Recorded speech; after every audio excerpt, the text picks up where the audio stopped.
Welcome to the So That's Why podcast, where we unpack the science behind everyday questions. I'm Jen. I'm Chris. And I'm Matt. Okay, so today we're tackling something that pretty much everyone who's ever cooked has experienced. Why do onions make us cry? And why does the reaction vary so wildly between people?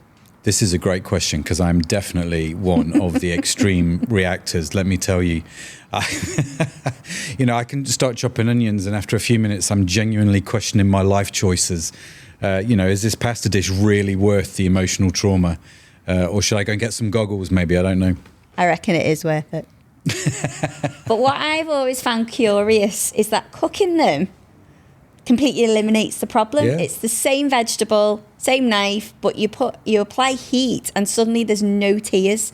So there's clearly some specific chemistry happening at room temperature that heat disrupts. Well, I feel like I should be wearing a lab coat and a chef's hat for this one. I for one want to see that. Yeah. You really don't, actually. So the chemistry involves multiple enzymatic reactions that only trigger when you damage the onion cells. Okay, so by the end of this episode, you'll understand the two-enzyme system that creates this volatile irritant, how it travels from the cutting board to your eyeball at speeds of up to 89 miles per hour, and why your genetic makeup determines whether you're a heavy crier or you are mysteriously immune. Plus, we'll look at whether any of those folk remedies actually work or whether I've just been holding bread in my mouth for absolutely no reason whatsoever. The stats are enough to make you cry. Pudding! Research shows that about 70% of people experience significant tearing when cutting onions. And of course, that means a lot of people affected are likely to avoid like group cooking sessions or classes or to cook when others aren't around. Yeah, which is absolutely me, right? I have to time actually my meal prep to when the family aren't around. Otherwise, they're just going to laugh at me the whole time. But apparently the reaction intensity doesn't correlate with cooking experience, so you can't build up tolerance through exposure because the stimulus acts directly on specialised receptors in your cornea every single time. Well, thanks, Jen. That's all cheery news. It's a problem you can't escape from. Yeah, to see it. Dun, dun, dun. So let's look at it then. What actually happens the instant I make the first cut into that onion? So onions store different chemical compounds in separate cellular compartments. An enzyme called alliinase sits inside one part of the onion, while reactive substances called amino acid sulfoxides sit in another. So they're physically separated, preventing a premature reaction, like storing oxidizer and fuel in separate tanks. Exactly. And when your knife ruptures the onion cells, those walls break and it all goes off. It all goes off. The enzyme reacts with sulfoxides, producing unstable compounds called sulfenic acids. And what happens to those sulfenic acids? So this is where onions have something special. It's a second enzyme called a lacrimatory factor synthase, or LFS. Let's call it LFS. Thank you. Yeah. And this was discovered in 2002 by Japanese researchers and finally explained the mechanism behind why onions make us cry. So what then does this LFS, because I am never going to try and pronounce it. Go on, try. Yeah, no, it's not going to happen. What does that do differently? So this LFS intercepts those sulfenic acids produced when you cut the onion and converts them into a volatile compound. A volatile compound. Sounds dangerous, doesn't it? And I'm guessing then that this has also got a name that I'm not going to be able to pronounce. Which is why I called it a volatile compound. Yes, it's a sympropanthiol S-oxide. Very good. Excellent. Well Very done. good. Well done. He's been practicing. Yeah, you've been practicing. I'm not going to try and pronounce that either. So anyway, that's the responsible volatile compound for the onion tears. And this entire reaction completes within seconds of your knife hitting that onion. So what you're saying then is I'm basically creating this sort of tiny chemical reaction or chemical factory that reacts faster than I can dice my onion. So once this, right, it's my turn now, synpropanthiol S-oxide forms, well done. How does it travel to my eyes? I mean, you said it's volatile, but it's got to be, it's like, it feels like you've barely cut your onion and it's tearing up. Absolutely. So studies have shown, like using high-speed cameras, that cutting the onion ejects these tiny droplets, and they move at speeds up to 40 meters per second. Like knife sharpness and cutting speed dramatically affects the number and velocity of those particles, but it's fair to say they're rapid. I mean, I guess that explains why they say sharper knives help, because cleaner cuts through the onion mean it's less disruption, maybe. So I'm not actually missing the point then when I'm so OCD about sharpening my knives. They're going to help me cry less, is what we're basically saying. Yeah, essentially, yeah. So you need to get those knife sharpeners out, not just to look like an expert, but which actually, I clearly do, obviously. Maybe to cry a bit less.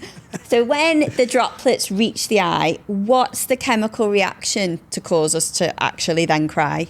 So that volatile compound that I'm definitely not going to try and pronounce again, but Matt, before the end, you've got to give it one go. It dissolves in the water in your eye and reacts with it to form dilute sulfuric acid. Sulfuric acid. I can't even pronounce that, so I've got no chance for the other one. But that on my eyeball, sulfuric acid on my eyeball, that sounds genuinely dangerous. Where is the government's, like safety warning? Yeah. Well, it is. I mean, sulfuric acid, even in tiny amounts, it's super irritating. But one of the reasons for that is the cornea in your eye has tons of nerve endings that are really good at spotting harmful chemicals, and tears are your natural safety response. And is this linked to the so-called wasabi receptor that we have? The wasabi receptor. I know, yeah. We have wasabi receptors. That actually genuinely sounds a lot cooler than what it probably is, right? Of course it's cool. It's called the Wasabi receptor. Or TRPA1 to give it his other boring name. Yeah, that doesn't sound as cool. It gets called the Wasabi receptor because it reacts to pungent chemicals. So it's things like mustard, horseradish, garlic, onions, and of course, wasabi.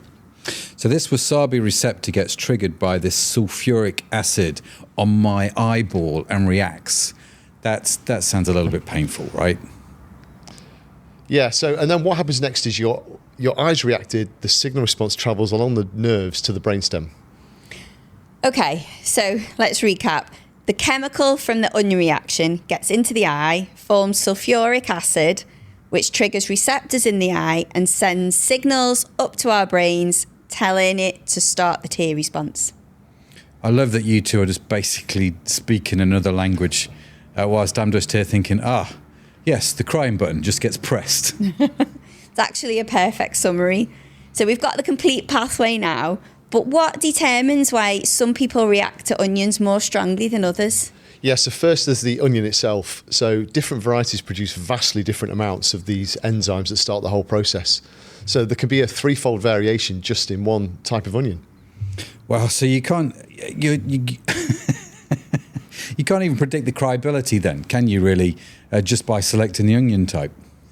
And any other factors why some people might react more? So other factors are mainly about your individual biology. So there's individual variation in the sensitivity of those receptors in the eye and different baselines in actual tear production. But plus there's variation between people in how quickly your body can flush out those irritants. So the discovery of LFS in 2002 opened up possibilities for breeding tearless onions, didn't it? It's quite interesting. It did. And so researchers have been looking at ways of using RNA interference to silence the LFS gene and ways of crossbreeding to obtain onion varieties with lower enzyme activity. Crossbreeding onions. Man, these scientists have really pushed the boundaries to solve what is in effect a first world problem, right? Yeah. I'm loving it. But did it work? Well, so both work scientifically, but I think it's fair to say that genetically modified onions aren't really going to catch on in today's marketplace. But the crossbreeding approach is promising, and there's a plant breeder called Rick Watson who developed Sunions. These are so-called tearless onions, and he did this having spent over 30 years selecting for lower pungency types of onion. 30 years of selective onion breeding. That's a life cause right there, isn't it? Yeah. Just to prevent kitchen tears. I am loving the commitment of these guys to solving the inconveniences that I face. So I totally can respect that. Yep, and you can still get them. So they've been around since in the UK since about 2020, and the US a little longer, although it's fair to say they are significantly more expensive than the standard onions. Oh, okay. So for those then that maybe want to stick with regular onions because they're a bit cheaper, what actually does work to reduce our tears? Safety goggles or a full-on hazmat suit. That's all you can do. And when that's not an option, we know that sharp knives help. I guess chopping them a bit more slowly, slow controlled cuts produce fewer droplets, and that's something that's been quantified with high-speed cameras. Secondly, I was reading that refrigerating or freezing the onions for a short time before cutting them helps because it slows the enzymatic reactions and reduces the compound volatility. Well, that makes sense. So I guess lower temperatures must reduce or calm down any reactions that are taking place, right? Yep, certainly do. And the other thing that it's worth trying is cutting the onion under running water, because that volatile compound dissolves in the water that you're running rather than evaporating and travelling up to your eyes. And of course, ventilation or, cutting under a window or an extraction hood is definitely going to help. But the hazmat suit is still the best option. You know what? The other day, we were with my son and his fiance going through the photos of when he was younger, right? Pulling out all the embarrassing photos. And there was a photo of him when he was about 10 or 11 wearing goggles, which I thought was quite cute. But one of the things that I do, and again, is this an old wives' tale? I leave the root intact as I'm cutting the onion. It's sort of like the last thing that I do. Does that work? So to be honest, all parts of the onion contain the necessary enzymes and precursors to cause that reaction. So I wouldn't say the difference is significant, no. But if it works for you, you do doing you, right? it, yeah. I'm basically trying to get you to wear a hazmat suit. I'm trying my best to. We know what we're getting for Christmas. From Chris, hazmat suits. Yeah. I'd rather wear the hazmat suit than try and pronounce that thing that you were pronouncing earlier. So what about garlic? So that's from the same family of plants as onions, but you don't get that same response. What's the difference? Yeah, so garlic lacks that LFS enzyme, and without LFS, the sulfuric acids just condense rather than react to produce the volatile compound. And this is what causes garlic's characteristic odour. So onions then are basically the overachievers of the allium family when it comes to making us cry, right? Yeah. So let's go back to that exciting wasabi receptor. There's a broader connection to how it mediates pain and inflammation responses generally, isn't there? Absolutely. So this receptor responds to loads of irritants, so including compounds in mustard and cinnamon and wasabi, as we mentioned, but also through to environmental irritants such as smoke. But because it mediates pain and inflammation, it's become an important drug target for chronic pain and asthma treatments. So I'm going to tell myself then that my sort of kitchen crying is actually advancing medical research to make me feel a little bit better, right? Makes it feel a bit more noble, I guess. Yeah, it does. So to recap, when it comes to onions, from knife contact to tears, how fast is this entire process? So the enzymatic reaction takes a few seconds, but once the compound reaches your eye, the response and signal to produce tears happens in milliseconds. And didn't you say earlier it was 89 miles an hour? So I'm thinking Back to the Future, 88 miles an hour takes me back in time. So it can't be a coincidence, surely. Maybe we could use onions as the fuel for the flux capacitor. There'll be younger people in this audience who've got no idea what they're talking about. That's probably true. I don't even know what I'm talking about right now. So let's move on. But I'm with you all the way. Yeah. So then, why do onions make me cry? So onions have a 2-enzyme system where the onion being cut causes a reaction to produce a volatile compound. This gets into the eye, reacts with the water to form sulfuric acid, and activates receptors to trigger tear production. And variation between people comes down to onion variety, individual eye receptor sensitivity, baseline tear production, and how efficiently your eyes can flush out the irritant. And so those droplets flying at 88 miles an hour from my enthusiastic chopping are creating sulfuric acid on my eyeballs, and my wasabi receptor, which is definitely a cool name. It's a really good name for a band, Chris. My wasabi receptor is hitting the emergency button. So that's why we cry when we cut onions. I think it's well worth it though, because they are tasty. I think it's worth the crying. They are. So that's it for this week. Make sure you hit that subscribe button. We're unpacking the science behind everyday questions each week. Tell us in the comments what you'd like us to explore next. Thanks for geeking out with us. But for now, that's it from me. That's it from me. And that's it from me. Bye for now.